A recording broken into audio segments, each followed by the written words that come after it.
बिस्मिल्लाहिर्रहमानिर्रहीम। स्टूडेंट्स, ये हमारी एक्सरसाइज आ रही है 7.2 और इसमें हम इसके 26 क्वेश्चन सॉल्व कर चुके हैं। क्वेश्चन नंबर 27 है कि prove that the least parameter of an isosceles triangle in which a circle of radius R can be inscribed is this. वो जो लीस्ट पैरामीटर है वो इसके इक्वल हमने जो है वो क्या करना है, प्रूव करना है। अब यहाँ पे आप ये देखें कि सबसे पहले हमें क्या गिवन है, यहाँ पे आइसोसेलेस ट्रायंगल है, तो हमें पता होना चाहिए कि आइसोसेलेस ट्रायंगल क्या होती है। वो ट्रायंगल जिसकी दो साइड्स आपस में इक्वल हों उसको आइसोसेलेस ट्रायंगल कहते हैं। तो सबसे पहले हम एक आइसोसेलेस ट्रायंगल जो है वो कंस्ट्रक्ट कर लेते हैं। फ़र्ज़ करें ये हमारे पास जो ट्रायंगल है ये क्या है, ये आइसोसेलेस ट्रायंगल है और इसमें ये है ए बी और सी। तो ए बी सी ये हमारे पास आइसोसेलेस ट्रायंगल है। तो ये बातें साथ साथ लिखते भी जाते हैं कि let A B C be an isosceles triangle with A B is equal to, A B और ए सी हम इनको आपस में क्या कह लेते हैं, ये जो साइड्स हैं वो आपस में इक्वल हैं। ठीक है, फिर हमने जो है वो किसकी बात करनी है, इसकी पेरीमीटर की बात करनी है। ठीक है, पेरीमीटर।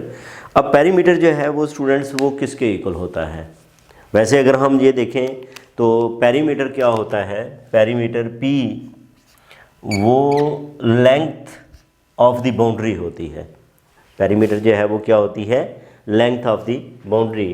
तो P जो है वो हमारे पास किसके इक्वल आएगा, A B plus B C plus C A. ये हमारे पास जो है वो क्या होगा, पेरीमीटर। अब ए बी को हमने ए सी के इक्वल लिखा है, तो इसका मतलब ए बी को ए सी लिखें तो ये 2 टाइम्स ऑफ ए बी हो जाएगा प्लस बी सी आ जाएगा। ठीक है, अब ये क्या है, ये हमारे पास जो है वो इसका जो है वो पेरीमीटर है। ठीक है, आगे चल के हम ये देखते हैं कि ये जो सर्कल है इसका यहाँ पे क्या रोल बनता है। अब यहाँ पे अगर हम एक सर्कल को जो है वो इंस्क्राइब करें, हम क्या करते हैं, सर्कल को इंस्क्राइब करते हैं जिसका रेडियस जो है वो कितना है, रेडियस आर, जिसका रेडियस जो है वो क्या है, आर है। सेंटर इसका जो है वो ओ है। ठीक है, तो इसका रेडियस आर, ये आर इसका रेडियस है, ये आर है, ये भी हमारे पास जो है वो आर है। इसको हम डी कह लेते हैं, ये ई है और ये क्या है, ये एफ है। ये किसके इक्वल है, ये एफ के इक्वल है। अच्छा, अब यहाँ पे अगर आप ये देखें स्टूडेंट्स, ये जो पेरीमीटर है हम इसको इस अंदाज से भी लिख सकते हैं कि ये जो लेंथ है ये इसके इक्वल है। ए एफ जो है वो किसके इक्वल है, ए ई के इक्वल है।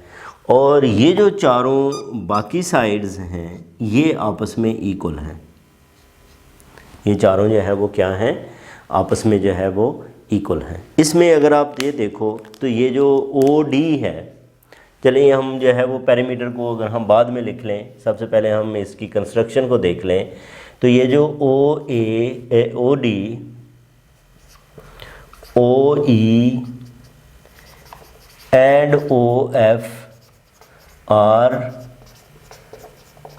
Perpendiculars from centre of the circle O, from center of circle O on the sides BC, CA and AB respectively। ये इसके ऊपर जो है वो। अच्छा, अब अगर हम यहाँ से ये कंस्ट्रक्ट करें A O D, AOD is a straight line. AOD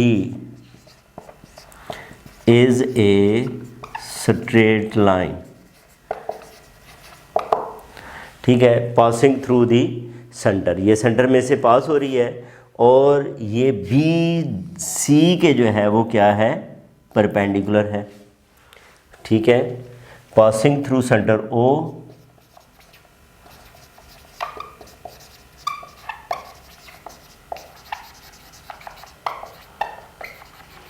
and perpendicular to the side BC, perpendicular to the side BC, और ये जो BC साइड है इसके जो है वो क्या है स्टूडेंट्स, ये परपेंडिकुलर B है। अच्छा, ये हमारे पास जो है वो आ गया। अब यहाँ पे ये देखें, ये यहाँ पे टेंजेंट है, ये टेंजेंट है, ये रेडियस है, और रेडियस और टेंजेंट स्टूडेंट्स क्या होते हैं, आपस में परपेंडिकुलर होते हैं। इसका मतलब ये है कि यहाँ पे एंगल 90 डिग्री बनेगा, ये भी एंगल जो है वो क्या बनेगा, 90 डिग्री एंगल बनेगा, और ये भी एंगल हमारे पास जो है वो क्या है, 90 डिग्री ही है। अच्छा, अब हम अगर पेरीमीटर जो है उसको हम रिवाइज करके जो है वो लिखें तो P बी दी पेरीमीटर। अच्छा, इसमें ये भी हम कंसिडर कर लेते हैं कि यहाँ पे ये एंगल जो है वो कितना बनता है, थीटा बनता है। अब let P be the perimeter, तो P जो है वो किसके इक्वल आएगा। अब ये जो पेरीमीटर है इसमें जैसे मैंने ये बताया ना, ये पूरी लेंथ हमने लिखनी है। इस लेंथ में ए एफ ए ई के इक्वल है। ए एफ जो है वो किसके इक्वल है, ए ई के। ए एफ प्लस इसको मैं लिख लूँ ए ई, तो ये ए ई है, प्लस इसी तरह ये जो B F B D, F B B D D C और सी ई। अच्छा, अब ये देखें, ये आपस में इक्वल हैं, ये जो चारों हैं ये आपस में क्या हैं, इक्वल हैं, और इसको हम क्या कर सकते हैं, हम लिख सकते हैं 4 टाइम्स ऑफ बी डी। तो हम यहाँ से एक ये फाइंड कर लेंगे, बी डी फाइंड कर लेंगे, और इसको हम लिख सकते हैं, ये आपस में इक्वल हैं, तो 2 times of A F, 2 times of A F.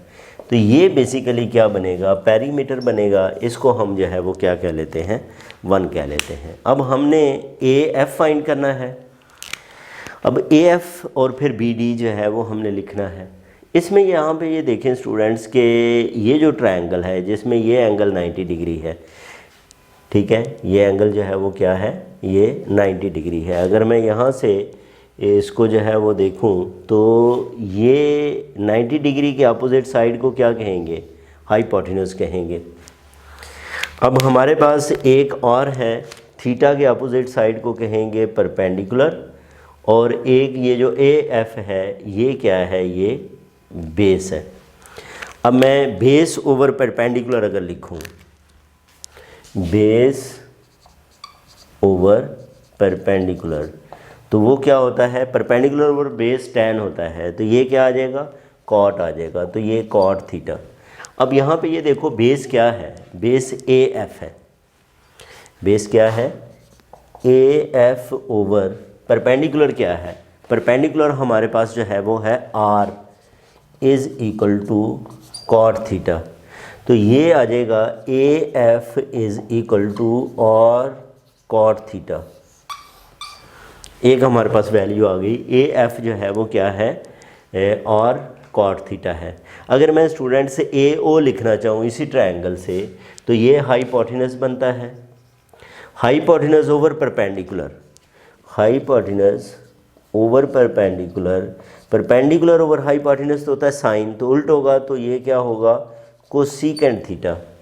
अब यहाँ पे ये देखें, ये हमारे पास जो है वो क्या है, ए ओ है, that is A O over R, that is equal to cosecant theta. A O is equal to R cosecant theta, ये आ गया आर कोसेकेंट थीटा। मैं अगर यहाँ से ए डी लिखना चाहूँ तो ए डी किसके इक्वल आएगा, A D is equal to A ओ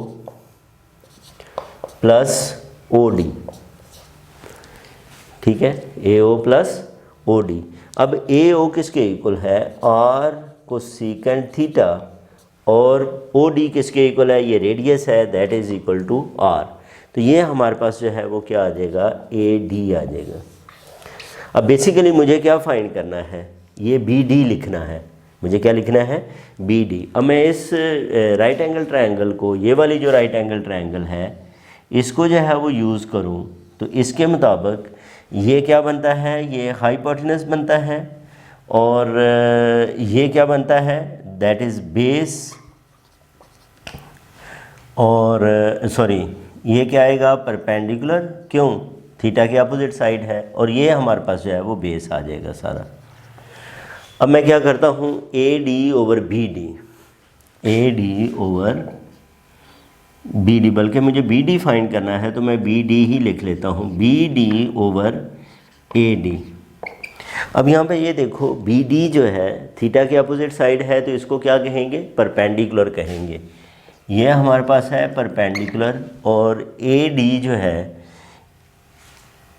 ये क्या है, ये बेस है। परपेंडिकुलर ओवर बेस जो है वो किसके इक्वल होता है, that is equal to tan theta. तो ये किसके इक्वल आ जाएगा, टैन थीटा के इक्वल आ जाएगा। बी डी जो है वो हमने फाइंड करना है, और ए डी जो है वो हम इधर लिख चुके हैं, R plus R cosecant theta, R plus R cosecant theta. यहाँ से स्टूडेंट्स हम जो है वो बी डी लिखें तो वो लिखा जाएगा R plus R cosecant theta, या इसको जो है वो हम चलें इधर लिख लें, तो ये बी डी जो है वो किसके इक्वल लिखा जाएगा, R plus R cosecant theta into tan theta. अब इसको अंदर मल्टीप्लाई कर दो तो बी डी जो है वो क्या आ जाएगा, R tan theta plus R cosecant theta tan theta. अब कोसेकेंट को 1 ओवर साइन, टैन को साइन ओवर काज, कैंसिल होके तो ये सीकेंट आ जाएगा, यानी कि R tan theta plus R secant theta, ये आ जाएगा बी डी। ये हमारे पास क्या है, बी डी है। तो इस तरह स्टूडेंट्स हमने जो है वो क्या फाइंड कर लिया, बी डी भी फाइंड कर लिया, और ए एफ भी हमारे पास है। ये वैल्यूज़ इसमें पुट करेंगे तो ये क्या आ जाएगा, ये पेरीमीटर आ जाएगा। लेकिन हमने पेरीमीटर का जो है वो क्या करना है, लीस्ट पेरीमीटर जो है वो फाइंड करना है। अब स्टूडेंट्स हम जो है वो ये दो वैल्यूज़ जो है वो फाइंड कर चुके हैं, एक हमने ए एफ फाइंड किया, एक बी डी फाइंड किया। अब इसको जो पेरीमीटर है इसके अंदर हम जो है वो क्या कर देते हैं, रिप्लेस कर देते हैं। अब रिप्लेस करें, अब जो है वो P किसके इक्वल है, 2AF की जगह पे आ जाएगा और कॉट थीटा प्लस 4, BD जगह पे आएगा 4, और अगर आप कॉमन भी लेना चाहें तो कॉमन लेके लिख सकते हैं, tan theta plus secant theta आ जाएगा। ठीक है, इसको चले मैं जो है वो क्या कह लेता हूँ, 1 कह लेता हूँ। अब मुझे क्या करना है, लीस्ट के लिए हमें जो है वो क्या करना होगा, एक्सट्रीम वैल्यूज़ फाइंड करनी होगी।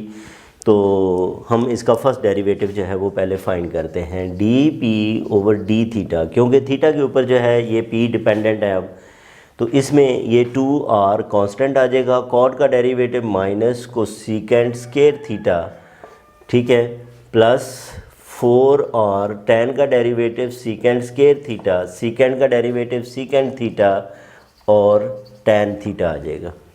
अब हम इसको थोड़ा सा मज़ीद सिंप्लीफाई करें, साइन और कॉज के अंदर आंसर को लेके आए तो -2r over sine square theta plus 4r 1 over cos square theta plus 1 over cos theta sine theta over cos theta आ जाएगा।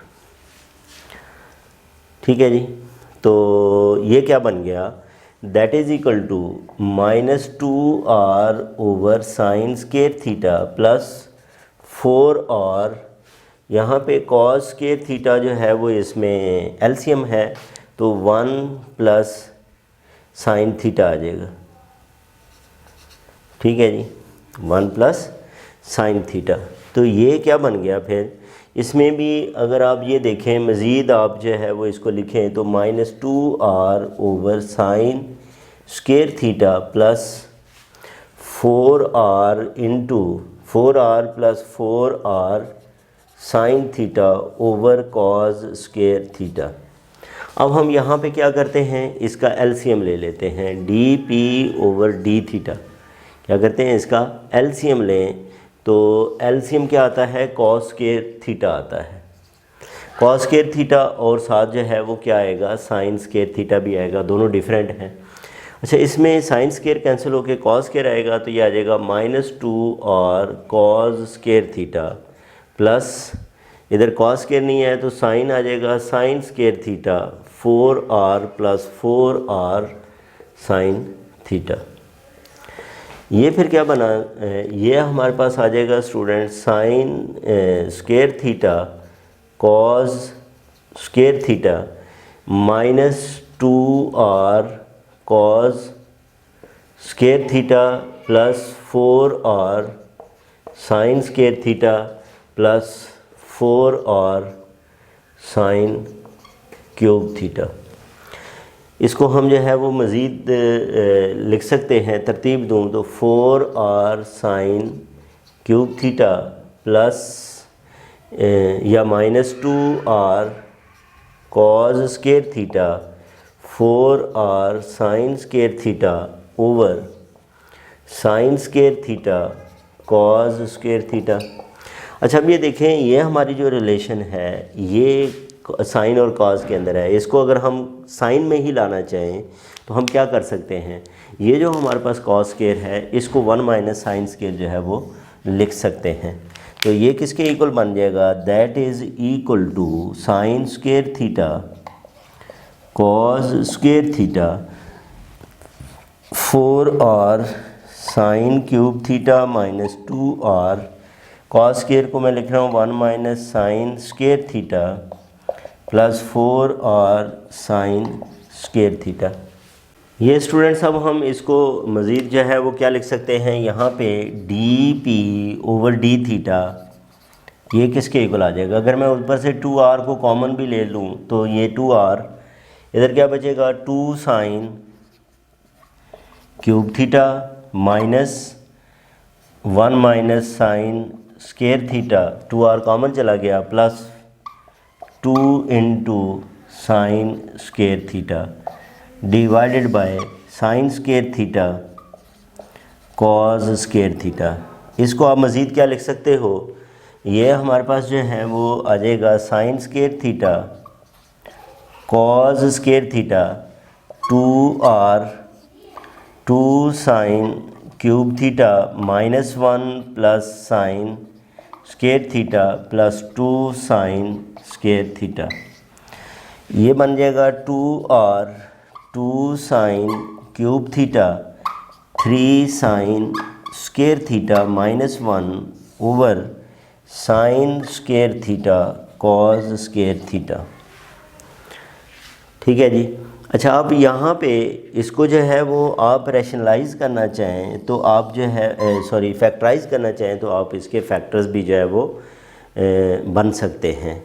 ठीक है, फैक्टर बनाने के लिए जो है वो आप बेसिकली जो है वो क्या करते हैं, सबसे पहले ट्रायल मेथड को यूज़ करके वो वैल्यू फाइंड करते हैं जो इसको सेटिस्फाई करती है। उसके बाद आप सिंथेटिक डिवीजन यूज़ कर लें तो उसकी मदद से आप जो है वो बाकी रूट्स इसके क्या कर सकते हो, फाइंड कर सकते हो। जैसे फ़र्ज़ करें मैं अगर साइन थीटा को पुट करूं, put sine theta is equal to -1, तो ये -1 का स्केयर पॉजिटिव हो जाएगा, इधर नेगेटिव आएगा तो ये इसको सेटिस्फाई करता है।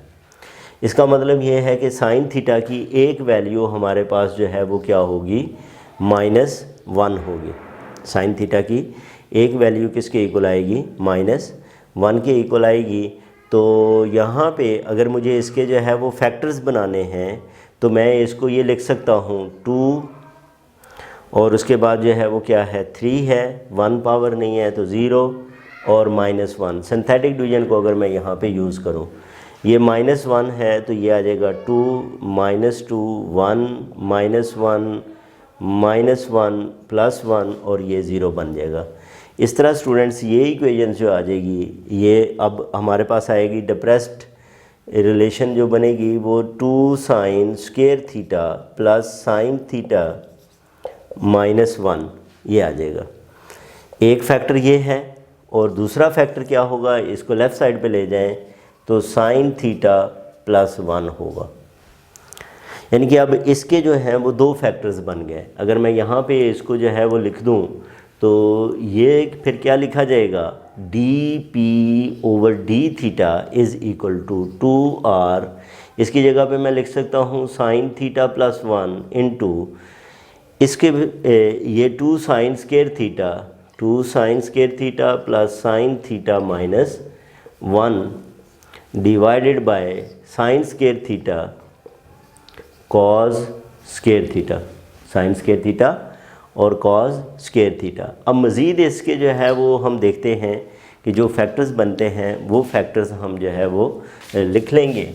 इसमें यहाँ पे ये देखें स्टूडेंट्स के 2 sin स्क्वायर तो 2 1s are 2, इसके भी जो है वो क्या बनता है 2 1s are 2, तो 2r 1 प्लस sin थीटा ये एक है और इसको 2 sin square theta plus 2 sin theta minus sin theta -1, ठीक है, divided by sin square theta cos square theta 2r। इसको आप क्या लिख सकते हो 1 प्लस sin थीटा और ये क्या आएगा, इसमें से 2 sin थीटा कॉमन है तो sin थीटा +1 -1 sin थीटा +1, तो इन दोनों में से फिर क्या कॉमन आ जाएगा, that is equal to 2r 1 plus sin theta, ये 2 sin थीटा -1 और ये फिर 1 प्लस sin थीटा या sin थीटा +1 एक ही बात है, divided by sin square theta cos square theta. यानी कि अब यहाँ पे अगर हम इन दोनों को कंबाइन करें तो इधर पावर जो है वो क्या आ जाएगी 2 आ जाएगी। तो नेक्स्ट टाइम में क्या करता हूँ, मैं इसको ख़त्म करके इसकी यहाँ पे पावर जो है वो 2 ले लेता हूँ और ये हमारे पास आ जाएगा dp/d θ आ जाएगा। ठीक है, ये हमारे पास p है और अब हमने जो है वो क्या कर लिया है, फर्स्ट डेरिवेटिव फाइंड कर लिया है dp/d θ। इसको हम 0 के इक्वल पुट करके थीटा की वैल्यूज़ फाइंड करेंगे। सेकंड डेरिवेटिव के अंदर हम इन वैल्यूज़ को पुट करेंगे। ये हमारे पास फर्स्ट डेरिवेटिव आ गया है। अब हम जो है वो लिखेंगे for extreme values put dp/d θ is equal to 0। Extreme values के लिए फ़र्स्ट डेरिवेटिव को हम 0 के इक्वल पुट कर लेते हैं।